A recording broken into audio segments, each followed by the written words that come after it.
விசேஷமாய் தேவனுடைய வார்த்தை மத்தேயு 23ஆம் அதிகாரத்துடைய 12வது வசனம் பாருங்க. தன்னை உயர்த்துகிறவன் தாழ்த்தப்படுவான், தன்னை தாழ்த்துகிறவன் உயர்த்தப்படுவான். தேவ ஜனமே, தேவ பிள்ளைகளே, இந்த தேவனுடைய வார்த்தை பாருங்க. தன்னை உயர்த்துகிறவன் தாழ்த்தப்படுவான். வானாதி வானம் இருக்கிற சர்வல தெய்வம் இந்த பூமியில தன்னை தாழ்த்தினான். அதனாலதான் இன்னைக்கு நம்ம அவனை இயேசு கிறிஸ்துவை வணங்கி கொண்டிருக்கிறோம். அவர் பூமியில தன்னை தாழ்த்தது மாத்திரமல்ல, நம்முடைய பாவங்கள் கண்டிக்கப்பட்டார். உங்க வாழ்க்கையில உங்களை உயர்த்திட்டே பெரும் பேசிக்கிட்டீங்கன்னா பெருமையில நின்றுனா நீங்க தாழ்மைப்படுவீங்க. ஏன்னா எவன் அவனை தன்னை உயர்த்திக்கிறானோ, தன்னை பெருமைப்படுத்திக்கிறானோ அவன் கீழே விழுந்தணும்னு சொல்லுது. ஏன்னா லூசிபரை தேவன் கீழே தள்ளினான், தன்னை தேவனுக்கு மேல ஏறுன்னு சொன்னான். அதனாலதான் ஆண்டவர் அவனை கீழே தள்ளினான். இன்னைக்கு நீங்க தாழ்த்தி இருக்கிறீங்களா, தன்னை உயர்த்திக்கிறீங்களா? தேவனுக்கு மீறி உயர்த்திக்கிறீங்கன்னா நீங்க அந்த வசனத்தை வந்து கவனிங்க.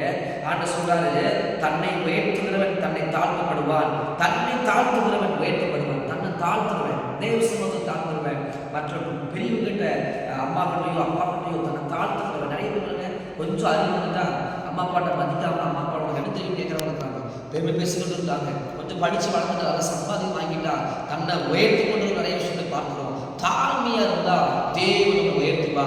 தேவ ஜனமே, தேவ பிள்ளைகளை, எலியாவை தேவன் உயர்த்த காரணம்னா அவன் தேவ சமூகத்துல மணிக்கணக்கா தன்னை தாழ்த்தி கொண்டிருந்தான். அதனாலதான் வானத்திலிருந்து அக்னி இறக்க முடியாத நின்றான். இன்னைக்கு எலியா மாதிரி நம்ம எடுக்கணும்னா நமக்குள்ள என்ன தாழ்ந்து இருக்க வேண்டும். தன்னை தாழ்த்துகிற ஒரு அடிமின் கோலத்தை எடுத்தார் இல்லைங்களா, அந்த அடிமின் கோலத்தை நம்ம எடுக்க வேண்டும். நம்மளை தாழ்த்தும் போது தேவன் நம்மளை உயர்த்துவா. நிறைய பேர் நான் விஷயம் பார்க்கும்போது அவங்களுடைய ஆசீர்வாதம் பார்க்கும்போது ஆச்சரியமா இருக்கும். ஆனால் அவங்களுடைய கேரக்டருக்கும் அவங்க வாழ்க்கை சம்மந்தமே இருக்காங்க. ஏன்னா இவ்வளோ தாழ்ந்து இருப்பாங்க. நினைக்க நிறைய இடத்துல யோசிப்பது உண்டு, இவ்வளோ பொருளாதாரம் இருக்குது, இவ்வளோ மேன்மை இருக்குது, ஆனால் அவங்க எந்த பொருளாதாரம் இல்லாதபடி தன்னை என்ன பண்ணுறாங்க, தாழ்த்தி கொள்றாங்க. அதனால தான் தேவன் அவங்க உயர்த்திருக்கிறாரு. பாருங்க, ஒன்றுமே இருக்காது, அவன் வாய்ப்பு 2 ரூபா 3 ரூபா காசு இருக்காது, ஆனால் பெருமையினால் நிற்பான், பெருமையில நின்று கொண்டு இருப்பான். அதனால அவங்க வாழ்க்கை பாருங்க ஒரு 0வா நின்று கொண்டு இருப்பான். அந்த மாதிரி ஆண்டு சொல்றாங்க, பார்த்து தன்னை தாழ்த்துகிறவன் எவனும் உயர்த்தப்படுவான். நீங்க தாழ்த்துறீங்கன்னா நிச்சயமாக ஆண்டவர் உங்களை உயர்த்துவா.